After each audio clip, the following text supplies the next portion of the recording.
All right, we're on time, under budget. So we're about to break.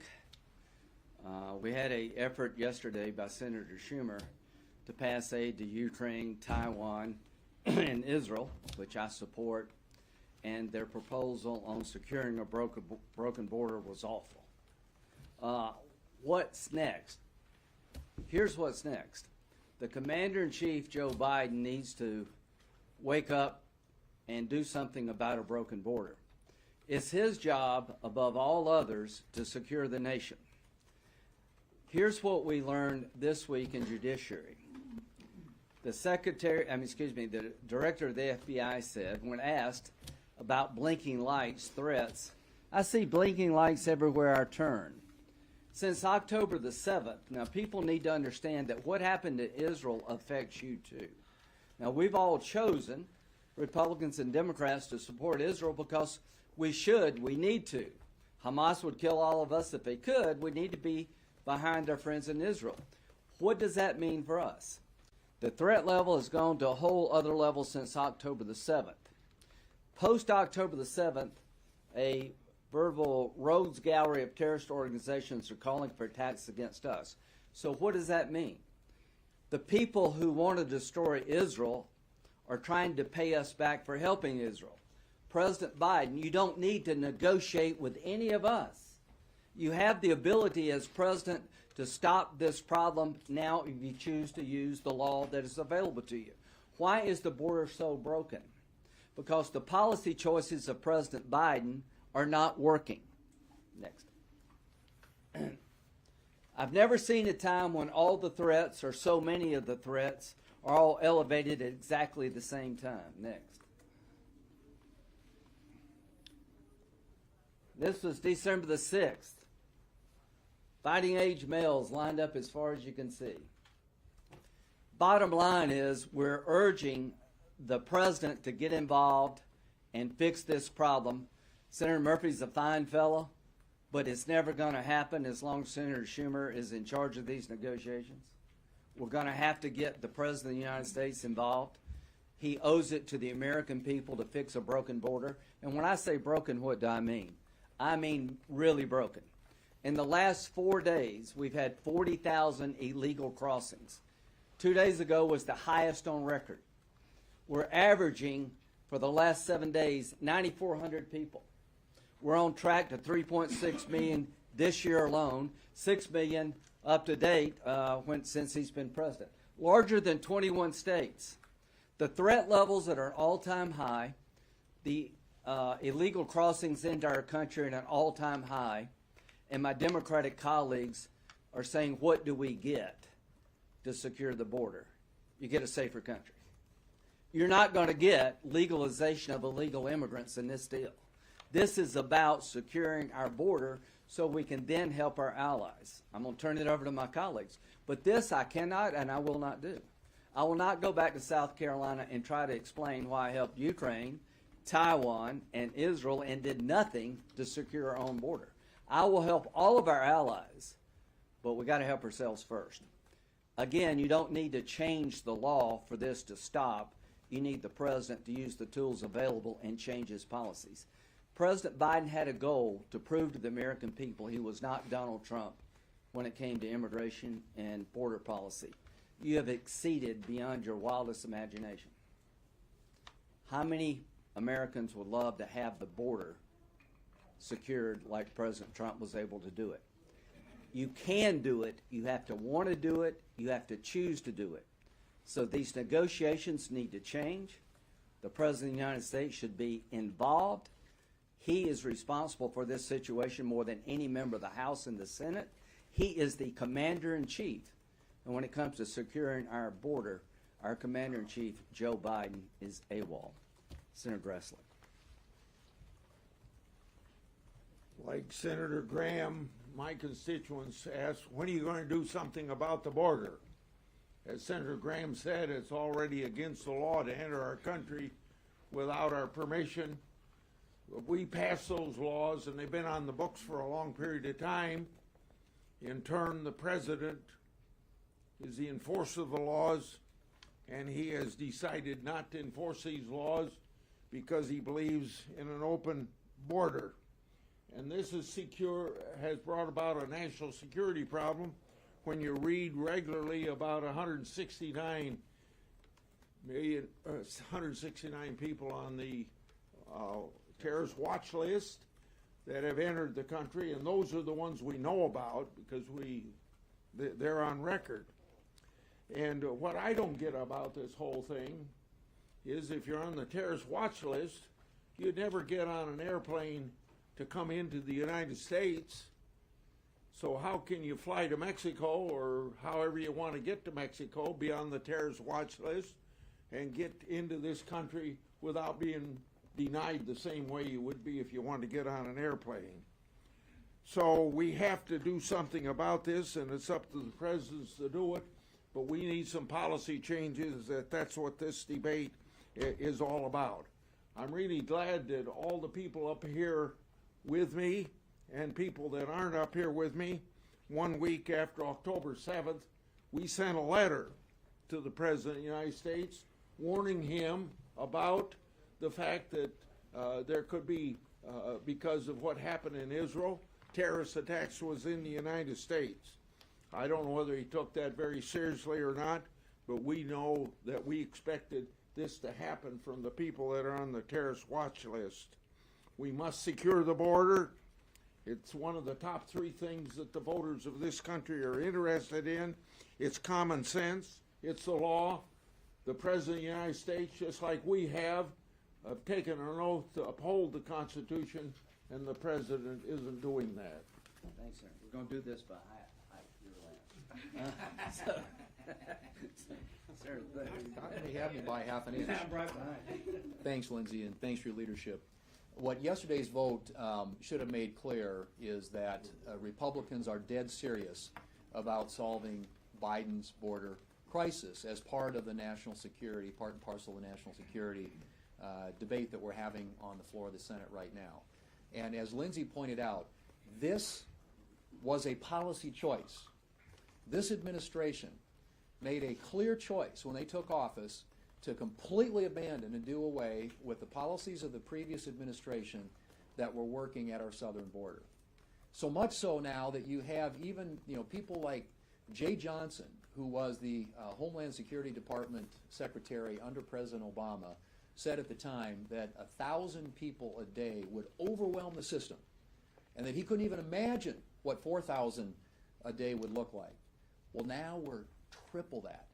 10 to 12,000 people a day these last few days are just absolutely overwhelming our system, and this is a huge national security crisis for our country, which Republicans are, as I said, dead set on solving. And we have put forward proposals that are meaningful and real and serious and at getting at our border crisis. So far, Democrats have resisted. This president and Democrats here in the Senate have to get serious about fixing this, or not only are we going to continue to face a major crisis, a national security crisis at our southern border, but we're not going to be able to deal with the other national security threats that we face around the world. The lights are blinking red. That's what Chris Wray said. The lights are blinking everywhere I turn. If that isn't a warning, I don't know what is. You got people pouring across that border every day, some of whom are on the terrorist watch list. This problem has to be solved. It's got to be solved now, and the Democrats need to get serious about working with us to make that happen. Very cool. Well, it looks like we've finally gotten President Biden's attention. 7 million migrants across our borders since he became president. 1.7 million gotaways, people evading law enforcement, up to who knows what. We know how many people were stopped on the terrorist watch list that Border Patrol intercepted, but we have no idea of the number of people who are on that watch list who are among those 1.7 million gotaways. And there's another number, 108,000. That's the number of Americans who died of drug overdoses, including fentanyl poisoning, last year alone. Fentanyl comes from Mexico. The precursors come from China. and they're made to look like something relatively innocuous. And I've been to 6 different high schools where parents are grieving having lost their child to fentanyl poisoning.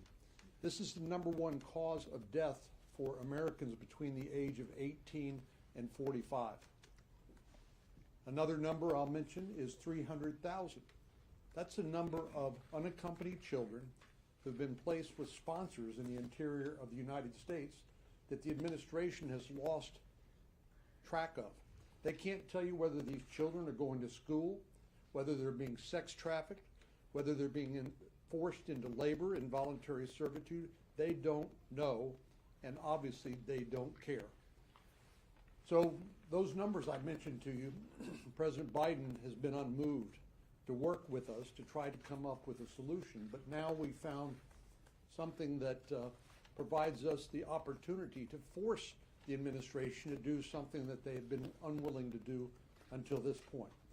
And we intend to do everything we can to make sure that these policies are put in place to stem the flow of illegal immigration in our country, along with all the other problems that go along with it. Legal immigration has been one of the greatest blessings that this country has ever experienced. Legal immigration, but President Biden has outsourced our immigration policy to the cartels who smuggle people by the head for thousands of dollars, and the drug cartels that took the lives of 108,000 Americans last year alone. Our nation faces several grave threats. We have Iran trying to kill American troops or blow up our ships every day in the Middle East. Radical Islamic terror groups like Al-Qaeda or ISIS, Hamas, Hezbollah threaten our people. Or rising, emboldened, and aggressive Russia and China, but there is no more urgent threat to this nation than our wide open southern border. You've heard these numbers, they're astonishing. 10 to 12,000 people a day crossing our border with no right to be here. Just put that in perspective. Over 3.6 million people in a year. It'll probably be more than that since the numbers continue to increase. That is more than the entire population of the state of Arkansas. For that matter, it's more than the entire population of the state of Arkansas by Halloween. You can get a Vermont thrown in for Thanksgiving and Christmas as well. And it's not just the fact that that puts strain on jobs and wages for American workers or schools and hospital systems and housing, but hundreds and hundreds of those people are on the terror watch list, or they're so-called persons of concern that could be infiltrating our country to commit mass casualty terror attacks against our people. And they are here not by accident, but because of Joe Biden's specific policy choices. Our border was closed the day Joe Biden took office. Now we have 12,000 illegal migrants crossing every day because he abuses our asylum laws, because he extends parole to vast groups of people as opposed to a case-by-case basis. Even the day-to-day tactical challenges. He won't let the Border Patrol defend themselves or defend what stretches of law there are from attack and from destruction. He turns a blind eye when the cartels are trafficking people across our border or setting up de facto travel agencies in the old world. That's why not just Republicans in Congress, but the American people say Joe Biden has done a terrible job on our border. And they are tired of it, and they are demanding change. Now, Senator Graham said Joe Biden could change tomorrow. He could implement policies tomorrow that would not just substantially reduce, but almost entirely stop the flow of illegal migrants, to include potential terrorists across our border. He has shown no willingness to do that because he has shown no willingness to stand up to the radical left in his party. And if he is not willing to do that, then we will have to force him to do that. The Democrats in the Senate have not yet come to grips with that reality, that they are going to have to grant significant concessions on the border to pass the president's supplemental aid package. And certainly the House of Representatives will demand that. And until they accept that reality, the legislation will not pass.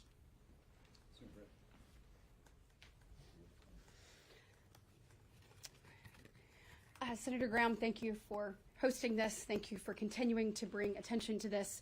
And thank you to all the gentlemen behind me who continue to work diligently to actually secure our border. That's what the American people deserve. But unfortunately, Joe Biden refuses to give that to them. You know, when we look at this emergency supplemental, when we look at this national security supplemental, when we look at what Joe Biden sent us, he put money for the border in there. But do you know what that was? It was stuff that continues to facilitate the mass migration that we see across our border. It was yet more of a magnet to draw more and more people here. Now, I want to tell you who benefits from that, because we have both the national security and a humanitarian crisis on our border. The liberal media has decided to turn a blind eye to the fact that women are being raped on our border, that children are being recycled on our border, that we have laws that allow that to happen, and actually that's what some of these children are going through. Guys, when are you going to actually call it like it is and not like the liberal left wants you to? The reality is these policies are inhumane. You look at the national security threat of this. Y'all, we've gone through a week where we had 10,000 come over the border, 10,000 come over the border, 12,000, an all-time high. And to what Senator Thune said, Secretary Jay Johnson under President Obama said 1,000 a day would be a crisis. We're hitting 12. We must secure our border for the safety and security of the American people. I don't want to sit across from another mama who lost their child to fentanyl poisoning. You know, I don't want to look out and see the travesty that occurs as a result of this. And at the end of the day, when we're putting policies in place to ensure that we have national security, the first among all of these must be the border. And y'all need to wake up, because Senator Graham asked the questions yesterday.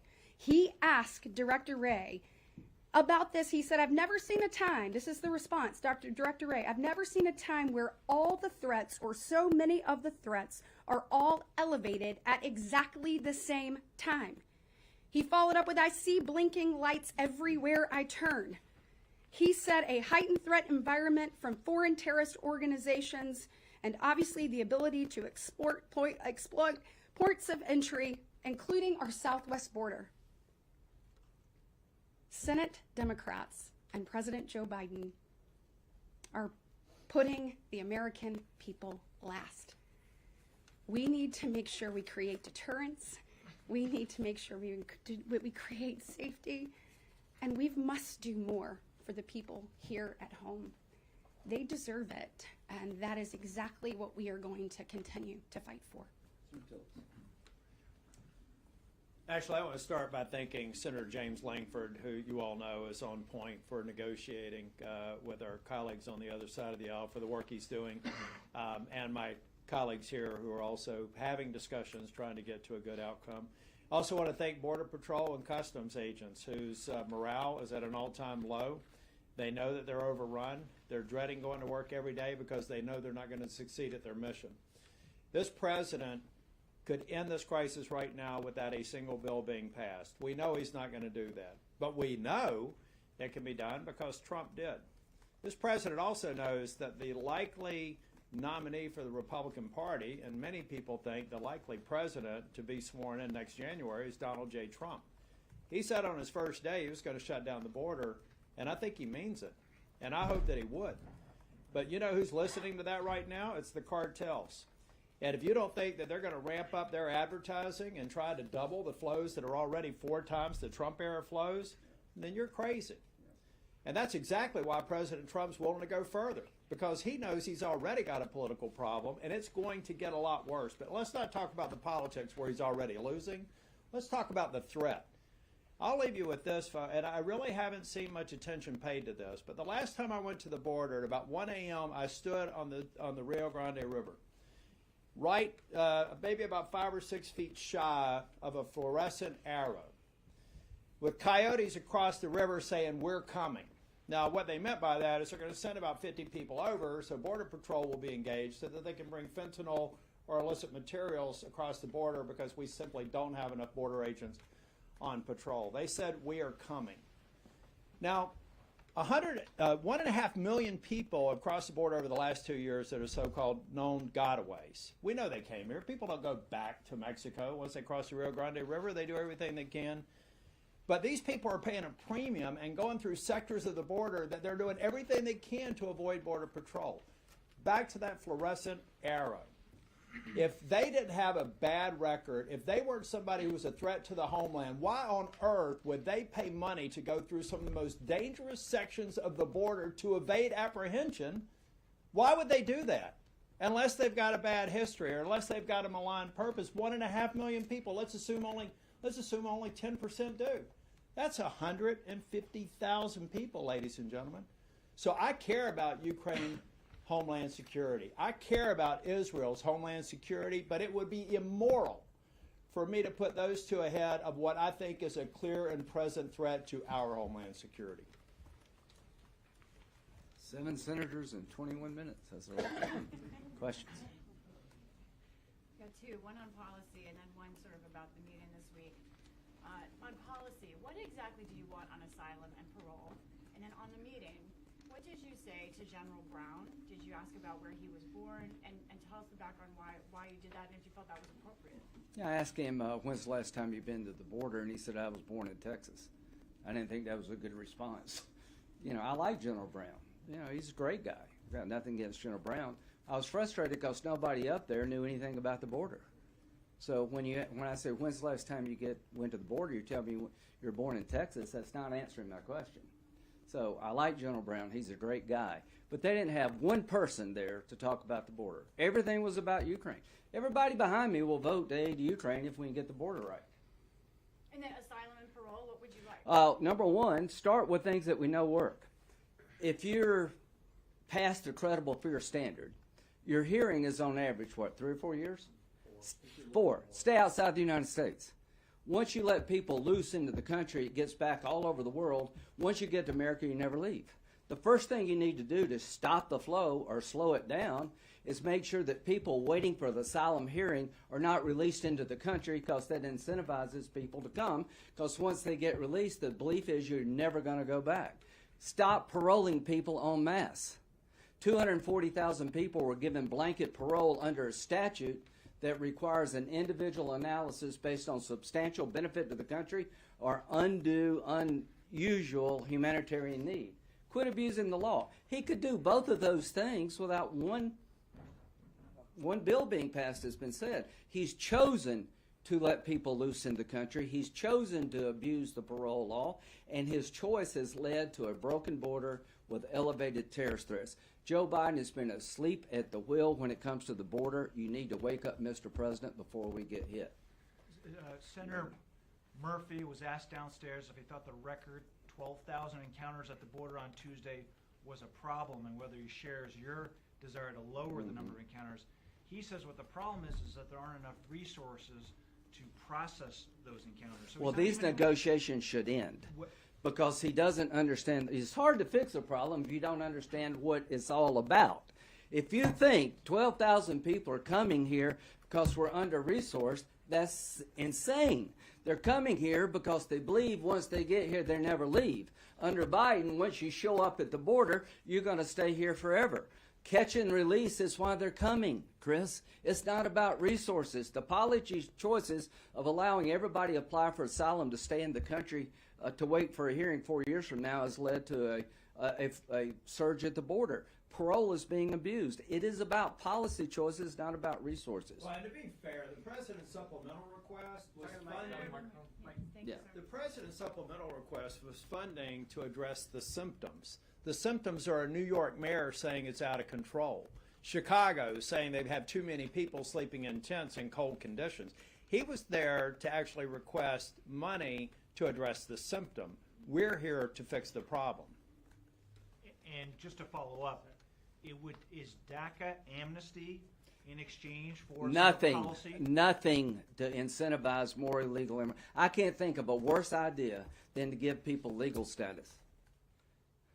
Right now, legalizing people incentivize more people to come. Maybe I'll be in the next wave of DACA. No legalization, Secure the border to get money for Ukraine, to get money for Israel, and to help Taiwan. Secure the border before we get attacked.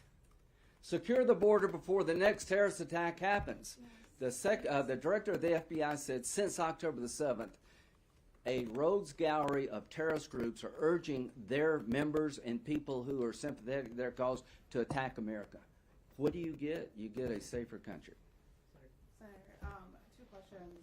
One, I wanted to ask you guys on the timeline. Do you think this deal is possible before the end of the year? And then secondarily, can you speak to just kind of the fundamental disagreement? It seems like obviously you guys are very much about deterrence. You don't want to send a different message to people that they shouldn't come here, that you're not welcome to be released in this country. But Democrats fundamentally don't want to send that message. They don't want to tell migrants they're not welcome here. They don't want to say you have to stay in these home countries and wait years. I agree with you. So how do you get past that fundamental ideology? They got to change their messaging or we're not going to survive as a nation. Here's what I tell my Democratic colleagues. You want to please people that literally want the border to stay open in an unlimited fashion. 76% of Americans would like to see the border secured. It's like pulling teeth talking to these guys. What do I get? How can I sell this to my caucus? Here's what you need to sell to your caucus. On your watch, on the Biden administration's watch, the largest amount of legal crossings is occurring daily. We're on track to 10 million legal immigrants in 4 years of the Biden administration. The threats to the country at an all-time high. What do you get? You get a secure